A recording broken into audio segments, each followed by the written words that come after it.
இன்னைக்கு இணையத்துல என்ன பேசப்படுதுன்னு பார்த்தீங்கன்னா, ரஃபேல் எம் முதலாக ஐஎன்எஸ் விக்ராந்த்ல சோதனைக்காக தரையிறங்கி பார்க்கப்பட்டுள்ளது. இது கார்த்திக் தமிழ் டிஃபென்ஸ் அப்டேட். நான் உங்க கார்த்திக். இந்திய கடற்படையின் மிகப்பெரிய கனவுகள் ஒன்றாக இருந்த ரஃபேல் மரைன் தற்போது ஐஎன்எஸ் விக்ராந்த் விமானதாங்கி கப்பலில் செயல்படுவதற்கான முக்கிய கட்டத்தை எட்டியுள்ளது. சரி, நம்ம இந்த வீடியோவில் அதுக்கான முழு விவரத்தையும் பார்ப்போம். ரஃபேல் எம் என்றால் என்ன, ஐஎன்எஸ் விக்ராந்தில் லேண்ட் செய்வது ஏன் அது ரொம்ப கஷ்டம், MiG-29K நம்மக்கிட்ட ஏற்கனவே ஐஎன்எஸ் விக்ரம் மையத்தில் இருக்குது, அதை விட ரஃபேல் எம்மில் என்ன சிறப்பு, இந்திய கடற்படைக்கு இதனால் கிடைக்கும் புதிய திறன்கள் என்ன, சீனா மற்றும் பாகிஸ்தானுக்கு இதனால் வரக்கூடிய பிரச்சனை என்ன அப்படின்றத நம்ம இந்த வீடியோவில் முழுமையாக பார்ப்போம். ரஃபேலை பற்றி உங்களுக்கு ஏற்கனவே நிறைய பேருக்கு தெரியும். ஆப்ரேஷன் சிந்தூரில் அதோட முழுமையான பெர்ஃபார்மன்ஸை பார்த்துருப்போம். ரஃபேல் எம் என்பது அதே பிரான்ஸ் நிறுவனமான டெசால்ட் ஏவியேஷன் உருவாக்கிய கேரியர் பேஸ்டு மல்டிரோல் ஃபைட்டர், அதாவது விமானந்தாங்கி கப்பலில் இருந்து ஏவக்கூடிய போர் விமானம். சொல்லப்போனால் முதல்ல அவங்க ரஃபேல் எம்மை தான் உருவாக்குனாங்க கேரியருக்காக. அதிலிருந்து தான் ஏர்ஃபோர்ஸுக்கு அவங்க அதை மாடிஃபை பண்ணாங்க. சாதாரண ரஃபேல் போல் இது இல்லாமல் இதை போர்க்கப்பலில் பயன்படுத்துக்கிறதுக்கு முக்கிய அம்சங்கள் என்னென்ன பார்த்தீங்கன்னா, இதோட லேண்டிங் கியர் பார்த்தீங்கன்னா பயங்கரமாக பலப்படுத்தப்பட்டிருக்கும்.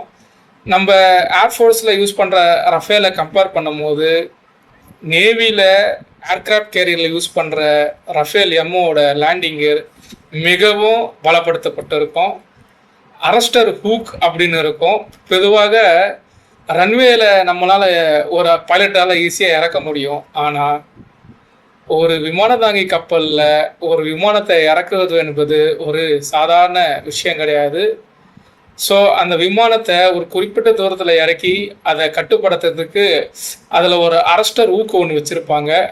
அந்த அரஸ்டர் ஊக் அந்த விமானந்தாங்கி கப்பலில் இருக்க ஒரு கம்பியில் பிடிச்சி அதை நிறுத்த உதவி செய்யும். கேரியர் லேண்டிங் சாஃப்ட்வேர் அப்படின்னு சொல்லுவாங்க. பொதுவாக கொரோஷன் ப்ரொடெக்ஷன், அதாவது கடல் மற்றும் அதோட உப்பரிப்பு தன்மையிலிருந்து அந்த விமானத்தை பாதுகாக்கிறதுக்கான முழுமையான சூழலுக்கு அந்த ரஃபேல் எம்மை உருவாக்கியிருப்பாங்க.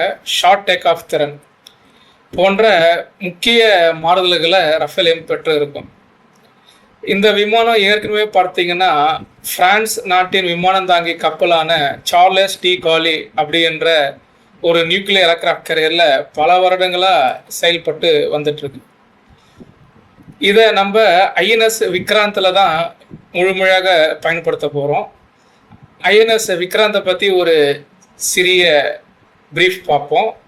சுமார் 45,000 டன் எடை கொண்டது. ஸ்டோபார் கான்ஃபிகரேஷன், அதாவது யூஎஸ் போர் கப்பல்கள் எல்லாமே கேட்டாபார்னு சொல்லுவாங்க. நம்மளது ஷோபார் அப்படின்னு சொல்லுவாங்க.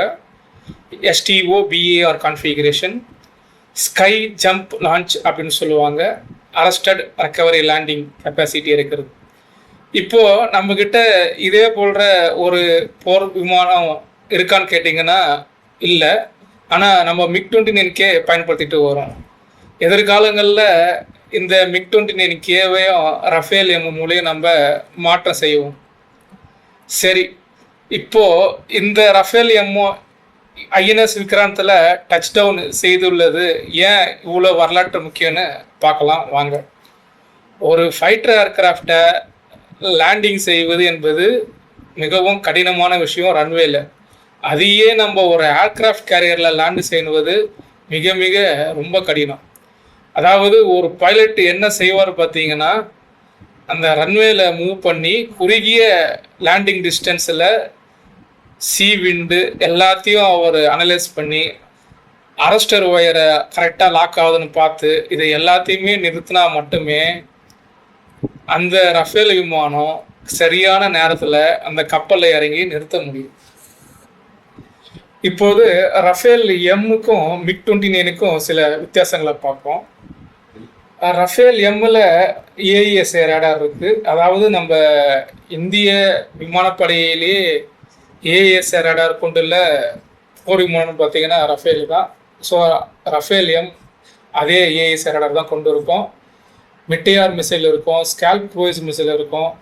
அடிஷ்னலாக இதில் பார்த்தீங்கன்னா எக்ஸோம்ஸ் ஆன்டிஷிப் மிசைல் அப்படி இருக்கும். அதாவது பிரம்மோஸ் ஆன்டிஷிப் மிசைல் மாதிரி இது வந்து பிரான்ஸ் நாட்டோட தயாரிப்பு, சப்சானிக் வேகத்தில் செல்லக்கூடியது.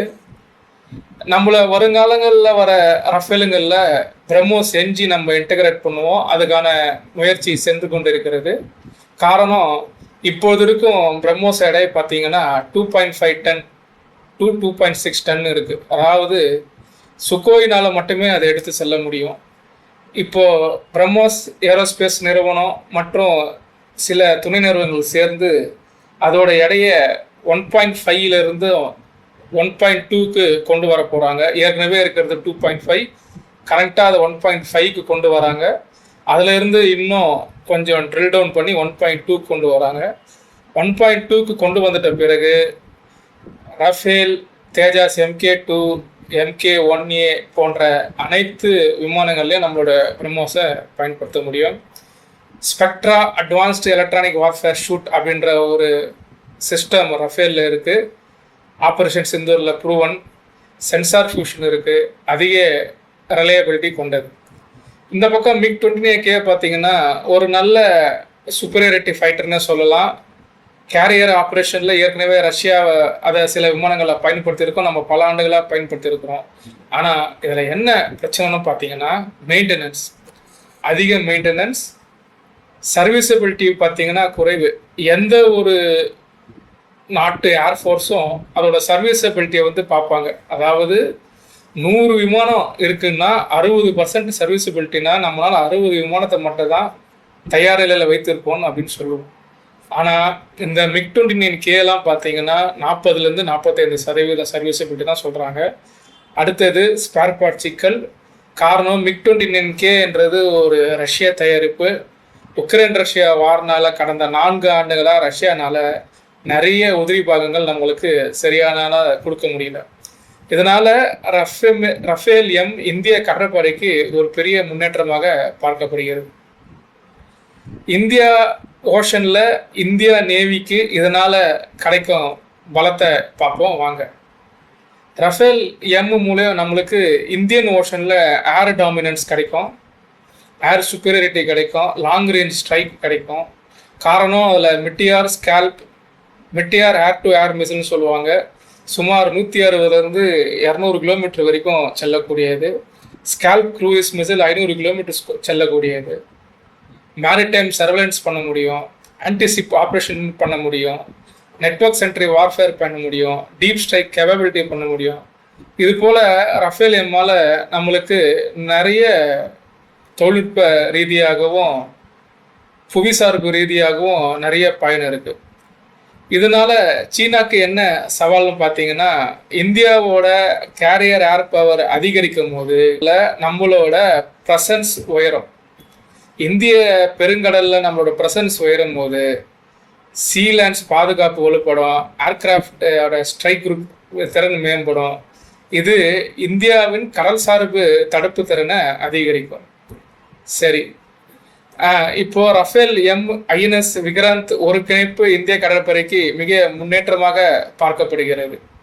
இப்போ நம்ம டச் டவுன் பண்ணியிருக்க ரஃபேல் எம் ஒரு முழுக்க சோதனை ஓட்டம் மட்டுமே. நம்மளுக்கு முழுமையான ரஃபேல் எம் 2028 தான் வர தொடங்கும். 2028 அடுத்த 4 ஆண்டுகள் 32க்குள்ள நேவி ஆர்டர் பண்ணியிருக்கிற 26 போர் விமானங்கள் ஒப்படைக்கப்படும். இப்பொழுது நம்ம முழுக்க செய்வது INS விக்ராந்த் இல்லை, ரஃபேல் எம்மை பரிசோதித்து வேறு ஏதாவது பக்ஸ் அப்படி இருக்கான்னு அதை ஃபிக்ஸ் பண்ணுறதுக்கு நம்ம ஃப்ரான்ஸுக்கு இன்புட் கொடுப்போம். மேலும் இது போன்ற தகவல்களுக்கு கார்த்திக் தமிழ் டிஃபென்ஸ் அப்டேட்டை தொடர்ந்து பாருங்கள். சேனலை லைக் செய்யுங்க, சப்ஸ்கிரைப் பண்ணுங்கள் மறக்காமல்.